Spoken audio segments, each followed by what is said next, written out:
sheekadani jacayl daawadayaal aanu idiin soo gudbinaynaa waxa weeye mid ku bilaabmaysa maalmo farxad leh oo wiil iyo gabadh dhalinyaro ay wadaagayaan laakiin marka dambe ku dhamaanaysa naxdin. maxamed waxa uu ahaa nin dhalinyaro ah oo aad u furfircoon oo ka shaqayn jiray mid ka mid ah wasaaradaha dawladda Soomaaliya. waxa uu ahaa saawo jacayl oo soconayay sanado uu la lahaa gabadhiyana magaceeda lagu sheegay Muntaas oo ka mid ahayd shaqaalihii wasaaradda ay ka wada shaqaynayeen. waxay jacayl farxadi ku dheehan tahay ay wadaagaan maxamed iyo Muntaas waxay ku heshiiyeen inay isguursadaan maadaama in muddo ay xiriir wadaag ahaayeen. haddaba maalin maalmaha ka mid ah ayaa maxamed uu go'aansaday in aabihii uu sheegay inuu doonayo inuu guursado, waxaana sheeka ay dhex martay wiilka iyo aabbaha. aabbuhu waxa uu codsaday in gabadha uu doonayo wiilku ay tahay marka hore inuu barto. galabgalbaha ka mid ah ayaa maxamed waxa uu ballamiyay jacaylkiisii Muntaas isagoo u sheegay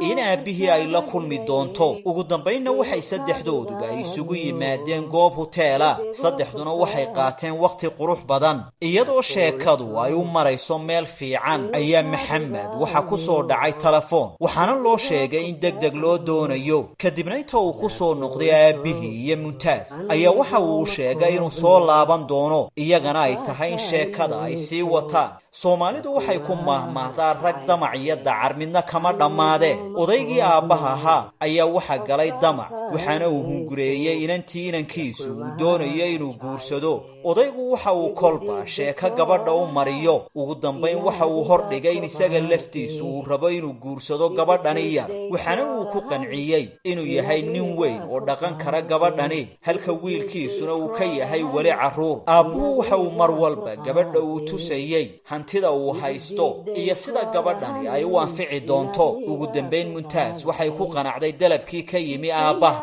waxaana ay ilowday ballantii jacayl ee u dhaxaysay iyada iyo maxamed. kooban kadib waxa dhacay meherkii, waxaana Muntaas ay noqotay xaaska odayga dhalay wiilkii ay isjeclaayeen. maxamed markii uu ogaaday hawsha socota waxa uu bilaabmay warwar hor iyo walaac. ugu dambaynna waxa uu ka guuray gurigii aabihii isagoo xataa isaga hayaamay magaaladii uu ku noolaa. sheekadani waa mid lagu daabacay baraha bulshada oo aanu ka soo xiganay. kulli caashaqaygi hulaysii dhibtay adduucaha waa kala jabay.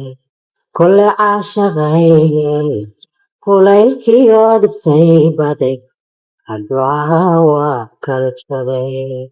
odhan maayo kadaba intaad keli u nooshay, odhan maayo kadaba intaad keli u nooshay, odhan maayo kadaba intaad keli u nooshay, odhan maayo kadaba.